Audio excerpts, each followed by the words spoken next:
Hi everybody, I'm Stockton Helbing, and I'm here to talk a little bit about the approach we take at the University of North Texas with our non-jazz major drum set students when studying this great book by John S. Pratt, 14 Modern Contest Solos for Snare Drum.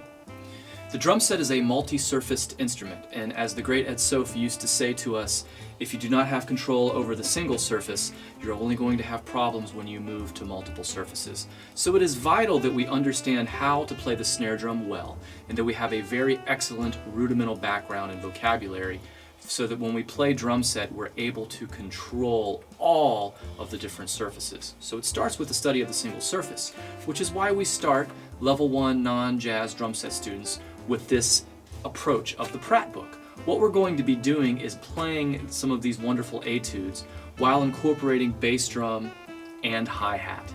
I like to use this approach first with all of our students, especially if they do not have a very deep or experienced background at playing drum set. The snare drum is our central focus in our basic setup, and our basic setup at the drum set is very important. So I recommend to everyone you start by positioning your bass drum, your snare drum, your hi-hat, and then the ride cymbal next, before you worry about anything else, because those are the most important parts we're going to be working with the most often while playing, and we're going to focus on these parts when we're studying this great text by John Pratt. So get your snare drum positioned where it's very comfortable to you, typically where you like to play that snare drum when you're playing concert snare drum, if you're very well experienced doing that. You know, for me, it's relatively waist height. For me, the important thing is that my positioning on the snare drum doesn't cause any weird geometry to occur in either of my hands, both when I'm in a resting position or in a playing position. Some things to look out for that are common mistakes I catch with students are the elbows flaring out or coming in too narrow, and an easy way to make sure none of those weird things happen is just making sure that you are striking in the center of the snare drum. I know it's really basic, but that's a good way to check it out. As you can see, I am a traditional grip player, and I have been ever since I was a kid. So if you're a match grip player, no problem. Just make sure you do not have that tilt on your snare drum, and still you want to have great key beginning positioning. You want to make sure you're sitting at a comfortable height.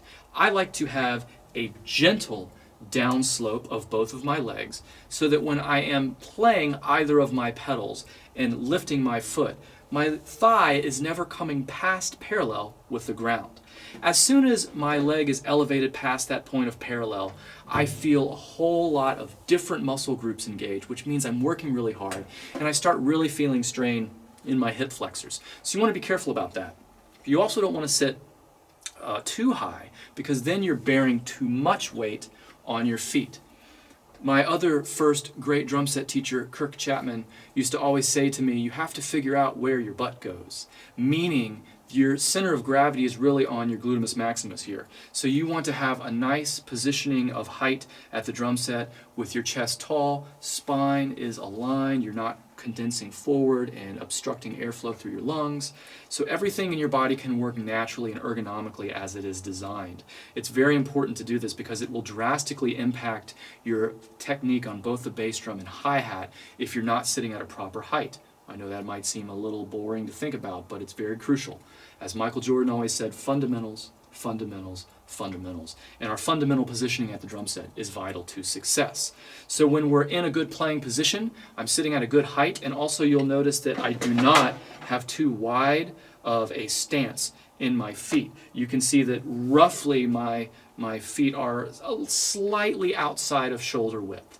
A lot of people will come into their lessons and they have their hi-hat so far over that then their whole torso is turned. And the music stand can sometimes cause that to happen because we're worried about looking at it, and we just simply set that hi-hat too far to the side. I like to remind people that your feet are generally going to be spread apart about the same distance as they would be if you're sitting comfortably in a chair. Matter of fact, most of your posture will be that way. So you want to make sure you do not have too wide of a stance.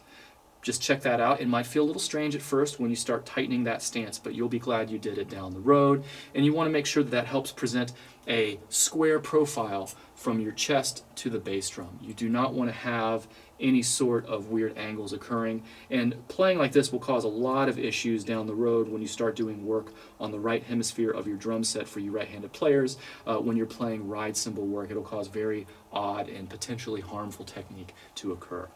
So make sure you're sitting nice and tall, and then you have a nice balanced positioning so it creates a stable platform to operate from, and that when you're playing that snare drum, everything is nice and relaxed with good technique. One more thing I like to say is I typically sit on the front half of my drum throne. So if I were facing this way, you'll see that I'm sitting about halfway on my drum throne. I imagine my spinal column being in line with the center post of my throne. That is another way that helps me personally keep my posture up. Some people really vary on that. You just want to experiment and find what's comfortable for you. And the most important thing is using your body the way it wants to move, the way it's designed. We are all different. We all will find slightly different approaches, but we know that we do not ever want to have pain when we're playing. Pain is an immediate sign something's wrong. So starting with the simple exercise, you need to watch out for that. I'm going to assume you have good hand technique because at the University of North Texas, we require our drum set majors to have passed off some of their snare drum requirements prior to registering for drum set lessons. And the Pratt book is one of the books they should have already studied. So the book should be familiar, great hand technique should be familiar. If you don't have that, you're going to be in trouble. Now, some new aspects though are going to be the feet. Let's start with the bass drum. What we're going to do for starters when we're studying the Pratt book is play quarter notes on the bass drum, and we're going to do it in a manner that's called feathering. That means that we're going to be lightly striking the bass drum in a piano volume with a very subtle technique. You could imagine it as being the equivalent of playing grace notes or unaccented notes on our bass drum. I'm accomplishing this technique in a very relaxed manner. You'll see as my foot is moving on the pedal that I am resting my weight in the heel on the bottom heel plate of the bass drum pedal, and I'm gently pushing on the ball of my foot to create the stroke. I am then controlling the rebound. Similar to what I said about grace notes on the snare drum, I want to control the rebound to make it easy for me to have subsequent strokes that are in a nice controlled fashion. You'll also notice that I like to not let the bass drum beater come back past parallel. It's a very small stroke. I recommend practicing that by yourself without the snare drum part first, making sure you have control of that bass drum. It might feel a little unusual, and it's okay to have to work on quarter notes. They can be a challenge. Second of all, we want to talk about our hi-hat technique. Now, this can be really confusing to a lot of people. You want to make sure that you have your hi-hat set in such a way that you do have some space between your top and bottom cymbals. You want to have that clutch set with a fairly good gap. I would say half an inch, anywhere around there is a great starting point for the gap between your hi-hat cymbals. And we're going to use what's called a heel-toe rocking technique on that left foot. When you see that left foot in action, you'll see that again the heel is resting on the base plate of the hi-hat pedal, and then it rolls forward, the foot rolls forward to the ball of the foot for the stroke, and then gently rolls back and forth. You'll have very even quarter note pulses from heel, toe. Those should equal a nice quarter note pulse. So that's a great way to check yourself. And you want to make sure that when you roll back for your heel stroke, you should not have the ball of the foot disengaging from the pedal plate. I see a lot of students struggling with that. They arc their toes up in the air on the upstroke and they disengage from the pedal. You want to have the ball of your foot contacting the pedal even when you're on your heel stroke. Now, when we combine both feet techniques, which is what we'll be doing with these Pratt exercises, we will have a nice foundational approach of quarter notes pulsed in both feet. We have the feathered, piano-volumed bass drum strokes on the bass drum, and then I would refer to, for starters, the mezzo forte dynamic of my left foot, with my heel landing on beat 1 and my ball of foot rolling to close the hi-hat on beat 2. Since the first etude in Pratt is in 2/4, we'll just speak in those terms. If it were in 4/4, say in a jazz context, we'd have 1 and 3 heel striking bass plate, 2 and 4 ball of foot closing the hi-hat in a 4/4 context. When you're learning this with the Pratt solo, you have to remember that the feet are new. Be patient. I would recommend taking it at a slower tempo. You will never play something quickly and accurately that you cannot first play slowly and accurately. And these feet being involved in what you're playing with your hands is going to be new for a lot of folks. Be patient. You also want to make sure that inside your playing everything is aligned properly.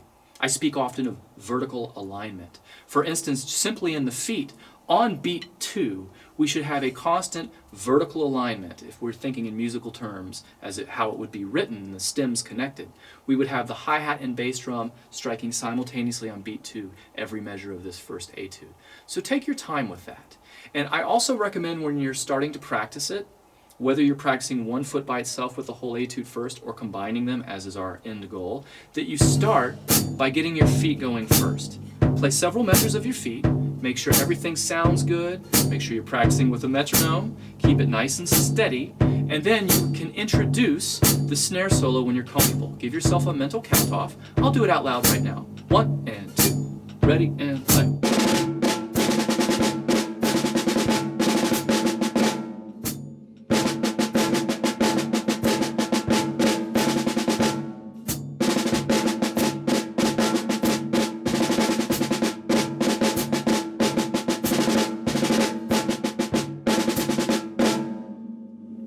That'll help get you started. I hope you have fun with it. It is a lot of fun. And in my next couple videos that I'll create, I'll show you some of the more abstract yet fun ways I like to practice the Pratt. Happy practicing!